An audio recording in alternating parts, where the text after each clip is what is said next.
अब प्रश्न ये खड़ा हुआ कि गुरुजी जब हम मरेंगे ही नहीं और हम अमर हैं, तो फिर ये बताओ, शरीर तो 5 तत्वों में से बना, 5 में मिल गया। अब ये बताओ हमने जो पाप किया है वो कौन भोगेगा? हमने जो पाप किया है, कहते हैं ना कि पाप करोगे तो फल मिलेगा, जैसी करनी वैसी भरनी, आज किया कल पाएगा। को न काहू को सुख दुख कर दाता, निज कृत कर्म भोग सब भ्राता। करनी का फल तो भोगना पड़ता है, ऐसा तो सुना होगा आपने। फिर प्रश्न ये खड़ा हुआ कि जब मैं आत्मा हूं तो भोगेगा कौन? अच्छा बताओ, आपके कर्मों का फल कौन भोगेगा? कौन भोगेगा? आप भोगेंगे। कैसे भोगेंगे? भोगने के लिए शरीर तो होना चाहिए। शरीर तो आपका 5 तत्वों में मिल गया है, बिना शरीर के कैसे भोग लेंगे? फोड़ा शरीर में ही तो होगा, शरीर ही नहीं होगा तो फोड़ा कहां हो जाएगा? आकाश में फोड़ा होगा? बोलो भोगेगा कौन? हमारे पापों का फल कौन भोगता है? मां जोर से बोलो, जल्दी, समय कम है। कौन भोगेगा? अरे जो करेगा वो तो भोगेगा साहब, पर ये कौन है? शरीर भोगेगा कि आत्मा भोगेगा कि कोई फलाना भोगेगा कि पड़ोसी भोग लेगा कि मम्मी भोगेगी, पापा भोगेगा? कौन भोगेगा? हमारे कर्मों का फल हमें भोगना पड़ेगा, परंतु हमारा शरीर तो मर चुका है, आग में जल चुका है। शरीर तो रहा भोगने से नहीं, शरीर तो नहीं भोगता। आत्मा कभी नहीं भोगती, आत्मा को सुख दुख नहीं होता। नैनम छिन्दन्ति शस्त्राणि, गीता इसका उदाहरण है, सबूत है। ना तो हमारे पापों का दंड शरीर भोगता है, ना तो हमारे पापों का दंड आत्मा भोगती है। फिर कौन भोगता है? फिर कौन भोगता है? बोले हमारे शरीर कितने हैं, इसके लिए हमें यह जानना पड़ेगा। हमारे शरीर कितने हैं बताओ?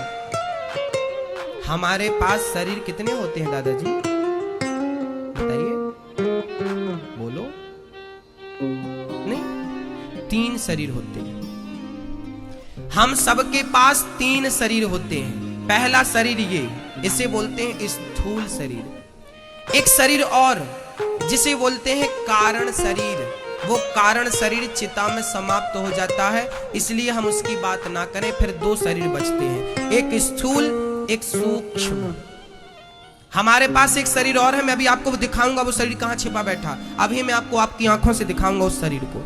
एक शरीर ये बैठा है, इसको कौन सा बोलते हैं? स्थूल शरीर। एक शरीर और होता है जिसे हम सूक्ष्म शरीर बोलते हैं। क्या नाम है इसका? नाम क्या है? जोर से बोलो। स्थूल। ये शरीर चिता पे जल जाता है, ये शरीर मिट्टी से बना, मिट्टी में मिल जाता है। पर जो सूक्ष्म शरीर है वो मरता नहीं है साहब, वो मिटता नहीं है। वो सूक्ष्म शरीर अब मैं आपको दिखाता हूं, देखो। आपने कभी सपना देखा कि नहीं? कमरे में सो रहे हैं, खिड़की बंद, दरवाजा बंद, सपना आया कि हम हरिद्वार गए, हरिद्वार में गंगा नहा रहे हैं, आज हमारा फलाना दोस्त भी मिला, बात भी कर रहे हैं, कैसे हो? रात भर हमने सपना देखा, सवेरे हम बोलते हैं कि आज हमने सपना देखा, तुम्हें देखा, तुम्हें देखा। आप बताओ, आप तो कमरे में सो रहे थे और ये हरिद्वार में गंगा कौन नहा रहा था? बोलो। एक शरीर इंदौर में सो रहा था, दूसरा शरीर हरिद्वार में। अच्छा, जो स्वप्न का शरीर था उसमें हाथ पांव थे कि नहीं आपके? जब आप सपना देखते हैं तो कभी कभी आप भागते हैं, हंसते हैं, रोते हैं, चीखते हैं, तो बताइए साहब उसमें हाथ पांव थे कि नहीं आपके? हाथ पांव आंख मुंह सब था कि नहीं? लो भाई, एक शरीर ये था, एक शरीर स्वप्न का जो शरीर होता है उसी को हम सूक्ष्म शरीर मानते हैं। उसे क्या मानते हैं? उसे क्या कहते हैं?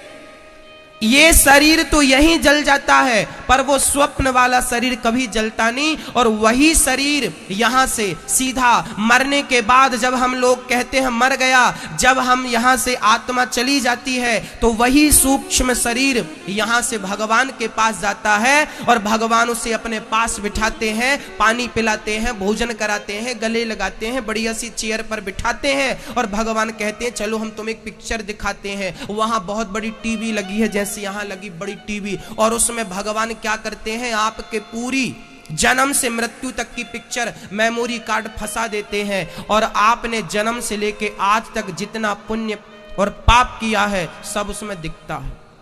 भगवान बाजू में बैठे बोलते, देख तुझे किस लिए भेजा, तू क्या कर रहा, देख देख तू किसी का गला दबा रहा, देख तू झूठ बोल रहा है, देख तू कपट कर रहा है, तुझे इसलिए भेजा था। अब आप शर्माते हैं, आप लज्जित होते हैं, आप रोते हैं, भगवान के पांव पकड़ते, प्रभु माफ कर दो। भगवान बोले बैठ चुपचाप, माफ आप क्या करेंगे, पहले पूरी पिक्चर देख। जब आप पूरा पिक्चर देखते हैं तब भगवान यमराज को बुलाते हैं, चलो भाई इनका हिसाब कितना हुआ। यमराज खड़े थे पीछे, पूरा हिसाब कर रहे थे। यमराज ने कहा इनके 5 किलो पाप हुए हैं और 100 ग्राम पुण्य हुए। इनके 5 किलो, बोलो जोर से, 5 किलो पाप और 100 ग्राम।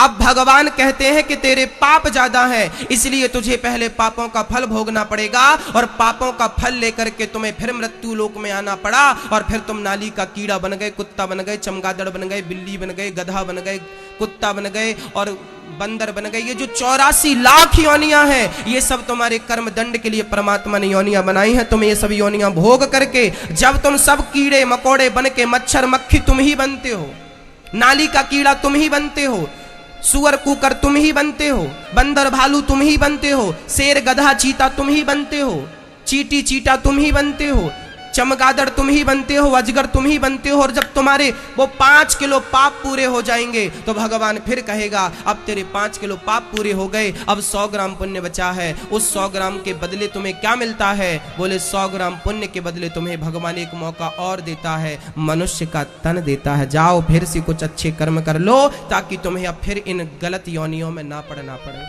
फिर तुम्हें 84 का चक्कर ना काटना पड़े। ये जो तुम लोग यहाँ हम सब बैठे हैं ना मेरी माँ, हम लोग सब 100 ग्राम पुण्य लेके आए हैं। अब यहाँ आने के बाद आप क्या कर रहे हैं? फिर से पाप कर रहे हैं, फिर गलत कर रहे हैं, फिर निंदा चुगली झूठ कपट कर रहे हैं। तुम्हारे फिर 5 किलो पाप हो जाएंगे, फिर 84 का चक्कर लगाते रहना, पुनरपि जननम पुनरपि मरणम पुनरपि जननी जठरे शयनम। बार बार यही तो हो रहा है, जन्म मृत्यु, जन्म लिया मर गया, जन्म लिया मर गया, जन्म लिया। आप लोग गोल गोल घूम रहे हैं। ये मानव का तन मेरी माँ, मेरी बहनों, मेरे भाई, मेरे दादाजी, ये केवल परमात्मा को पाने के लिए मिला है। कुत्ता बिल्ली भी बच्चे पैदा करते हैं, कुत्ता बिल्ली भी पेट भर के खाते हैं। अच्छा 3 काम तुम सब करते हो, पहला काम खाना, दूसरा काम सोना, तीसरा काम बच्चे पैदा करना, ये तुम करते हो। ये तीनों काम केवल तुम नहीं करते। अब बताओ क्या कुत्ता नहीं खाता? आप खाते हैं, कुत्ता खाता है, आप सोते हैं, बिल्ली सोती है, आप बच्चे पैदा करते हैं तो सूअर भी बच्चे पैदा कर लेते हैं। भक्तों, ये मानव का तन तुम्हें खाने सोने और बच्चा पैदा करने के लिए नहीं मिला। ये मनुष्य की योनि तुम्हें केवल गोविंद का भजन करने के लिए परमात्मा ने दिया है। एक मौका है, एक अवसर है। अभी भी तुम ना सुनो, ना समझो, तुम्हारी आंख ना खुले तो मेरा कोई कसूर नहीं। ईश्वर को केवल मनुष्य की योनि से पाया जा सकता है। क्या कुत्ता भगवान को पा सकता है? क्या उसमें सामर्थ्यता है? बोलो भाई। क्या गधा, क्या बिल्ली, 84 लाख चींटी से लेके हाथी तक, क्या किसी में ईश्वर को पाने की सामर्थ्यता है?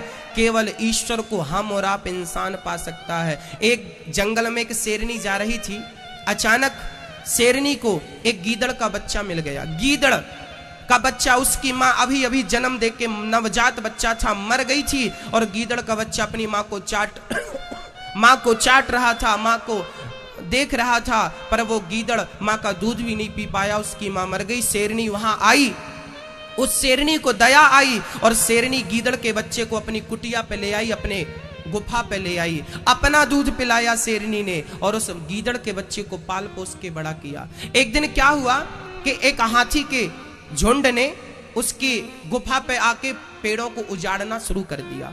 तभी शेरनी ने अपने शावक से, अपने बेटे से कहा, जा और तू जरा हाथी को पछाड़, हाथी को भगा। गीदड़ का बच्चा बोला, मां मैं जाऊंगा।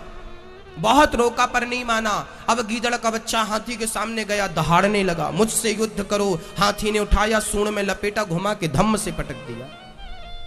और शेर के बच्चे ने हाथी के ऊपर चढ़ करके जो अपने पंजों से उसे घायल किया, हाथी भाग गया। अब शेर का बच्चा हंस रहा था, गीदड़ रो रहा था। तभी उस गीदड़ के बच्चे ने रोते हुए अपनी माँ से कहा, शेरनी से कहा, माँ क्या मैं हाथी को हरा नहीं सकता था? तब पुचकारते हुए शेरनी ने गोद में बिठा के कहा, बेटा तूने दूध भले ही मेरा पिया हो, पर तू है गीदड़ का बच्चा। और आज तक के इतिहास में कभी हाथी का शिकार किसी गीदड़ ने नहीं किया। हाथी का शिकार यदि किया है तो केवल शेर के बच्चे ने किया है। उसी प्रकार 84 लाख योनियों में ईश्वर का शिकार कोई कर सकता है तो केवल मनुष्य का बेटा बच्चा कर सकता है। आप कर सकते हैं, हम कर सकते हैं। 84 लाख योनियों में कोई भी योनि ईश्वर का शिकार नहीं कर सकती, अर्थात ईश्वर को पा नहीं सकती। ईश्वर को पाया जा सकता है तो केवल इस मनुष्य के तन से पाया जा सकता है। और इस तन को पाकर भी तुमने उसे नहीं पाया तो मुझे लगता है तुम कुत्ते और बिल्ली और सुअर से ज्यादा नहीं हो।